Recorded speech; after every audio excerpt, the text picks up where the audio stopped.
Welcome to the Comparative Educational Leadership Lab.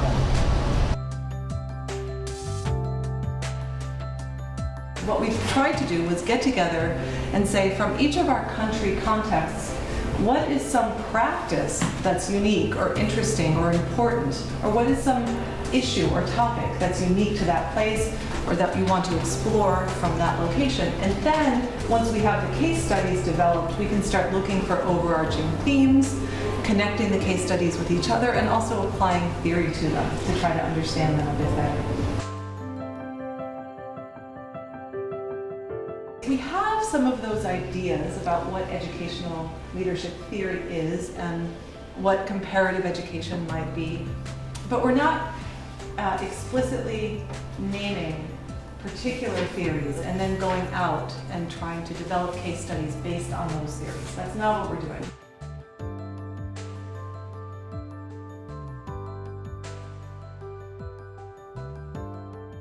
It was the high concern in the society because the high achievers, high test achievers, they were not successful and they were not satisfied and happy. So, and it was the high competition, hard competition in the school, and this competitiveness was damaging the child life actually.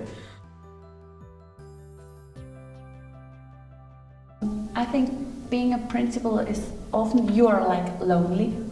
Because you have to decide things and the teachers, they are not with you, the parents are not with you, and you are alone. Like it is a lot of pressure, emotionally pressure. And when you are in a co, you have always a colleague, you can speak with him. I can't speak several problems with teachers because it is not like appropriate. But with a colleague, I can discuss and we can try to find solutions together, or I can even say, come with me, we are together, not I'm alone. When a school organizes events involving parents, you would end up having more than 80 or 90% of participants are female, either sisters, older siblings of the students, or mothers or grandmothers. The school decided to see if they can change and involve more fathers. So they organized, invited fathers to the school, invited them to see the dormitory and how the herders' children live in the dormitory. And also they showed around the school so that they see what's happening. If community or parents, they don't see that a school principal respect them or cares, of course they will not trust that school. And based on what I've learned from these interviews, these 3 school principals which I interviewed, for them it was very important to build the trust and to keep the promises they give, to know families they children come from, to care about them. And I think, yes, it is important, and they build this trust.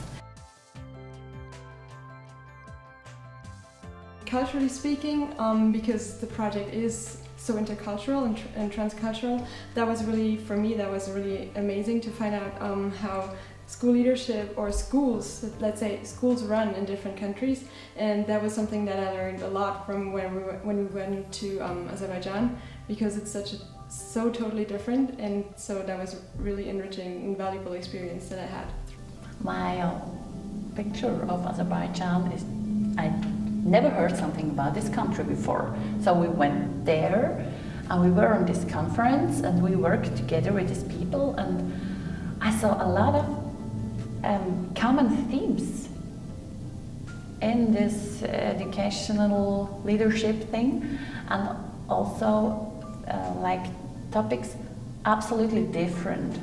For example, that the principalship is like a political thing. It's not here.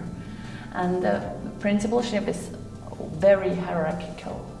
and the schools are much bigger, so big schools, and like a lot is like structured, and but like when I spoke with people, there were people like we are. They have problems, they have thoughts, they have ideas, and they have to like to fit this in a context. I like traveling nature of this research project.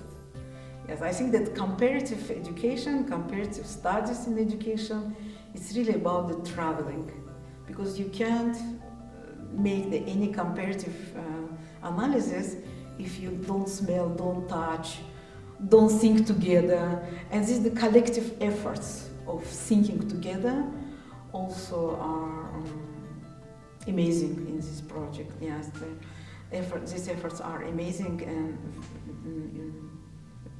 attract me a lot.